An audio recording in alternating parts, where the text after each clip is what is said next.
But first, as we reported last week, a protest in North Dakota against a major oil pipeline continues to grow. Over 100 Native American tribes have joined the fight against the project, saying that it threatens one tribe's water supply and its sacred lands. While the U.S. Justice Department has put a temporary halt to part of the project, as the NewsHour's William Brangham reports, the fight is far from over.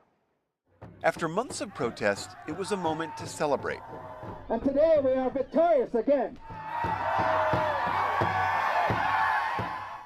Last Friday, the Department of Justice blocked construction on part of the $4 billion Dakota Access Pipeline, the very pipeline that brought these thousands of protesters here to rural North Dakota. We are a proud nation. But celebration soon turned to suspicion. That's because work on the pipeline hasn't fully stopped. In areas outside of federal jurisdiction, construction continues, as do efforts to block it. At least 22 people were arrested this week. It is most definitely not a victory. Liz McKenzie drove 1,000 miles from Albuquerque to protest with her fellow Native Americans. People are finally noticing us. Not as beings of the past, not as like costumes you buy in the Halloween store. Like, we're here, we're still fighting, and that does mean a lot. The Dakota Access Pipeline begins in North Dakota's Bakken oil field and would carry crude oil almost 1,200 miles through South Dakota and Iowa down to Illinois. The pipeline's original path crossed the Missouri River just north of Bismarck, a city that is 90% white. But when concerns were raised about a potential oil spill there, the pipeline was rerouted south to go under the river right next to the Standing Rock Reservation. The Missouri River is the reservation's primary source of drinking water. The tribe says a spill there could be catastrophic for them. So when construction started, a plea for help went out. I am asking anybody who is willing to stand with us to say that water is important to come stand with us. Now, over 100 Native American tribes from across North America have joined Standing Rock's movement. Why do you think that this has taken off and spoken to so many people from so many parts of the country? The water. We know how precious that water is. We know that we must stand for the water. Miniwachoni, we say water of life. So every time we drink water, we remind ourselves how important the water is. Don't you do that? You will now. Protecting the water spurred Brenda Guachenia to drive 30 hours from Southern California to be here. She's from the Rincon Band of Luiseño Indians. She came with dozens of people, including her grandkids, and brought trucks full of donated supplies. Walking in, it was so humbling to see all of these flags.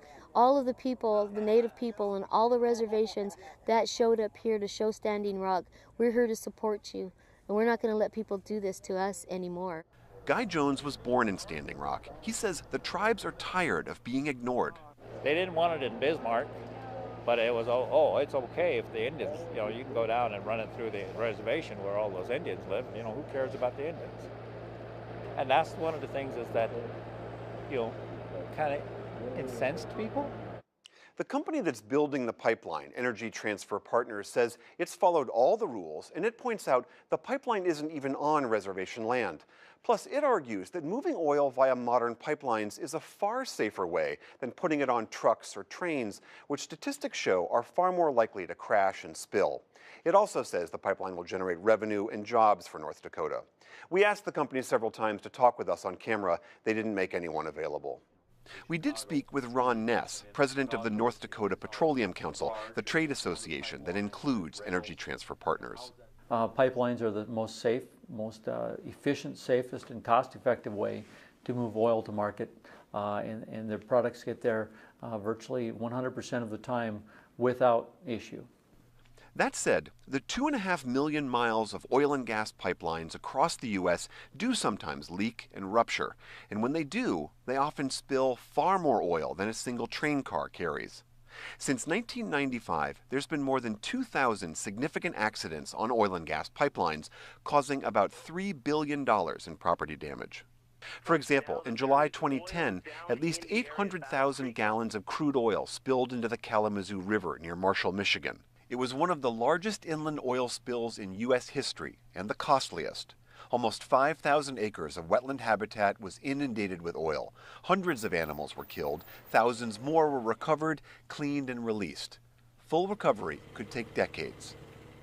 And just this summer, a pipeline in Canada spilled about 65,000 gallons of oil and other toxins into the North Saskatchewan River, polluting the drinking water used by the James Smith Cree Nation.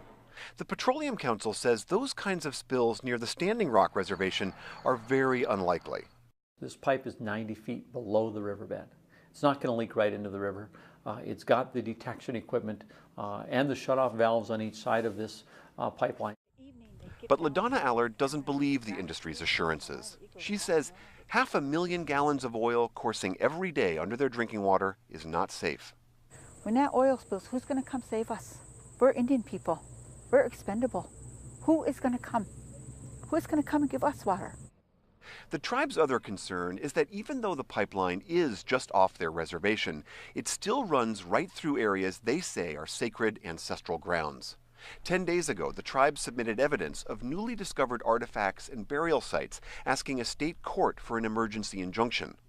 But before the court could make a decision, bulldozers started digging in that area. Protesters broke through a fence to try to stop them. They were met with pepper spray and guard dogs. Last month, the tribe sued the U.S. Army Corps of Engineers, arguing that in its meetings with the tribe, the Corps ignored their concerns. David Archambault II is chairman of the Standing Rock Sioux tribe. They never heard us. It was just a process that keeps moving forward because of the interest of economic development, the interest of money, the interest of greed. But last Friday, a federal court in Washington rejected the tribe's suit, allowing the pipeline to proceed. It was at that point that the Justice Department halted the project, directing the Corps and other agencies to take a second look at the tribe's concerns. Now that the Department of Justice has stepped in and said they're going to halt this construction temporarily at least, is this over for you? It's far from over, and we knew this coming in, that regardless of the outcome from the court's decision, this was the beginning. It's the start. We finally are getting people to hear. For now, on the lands near the reservation, construction equipment sits idle while the federal reviews are underway.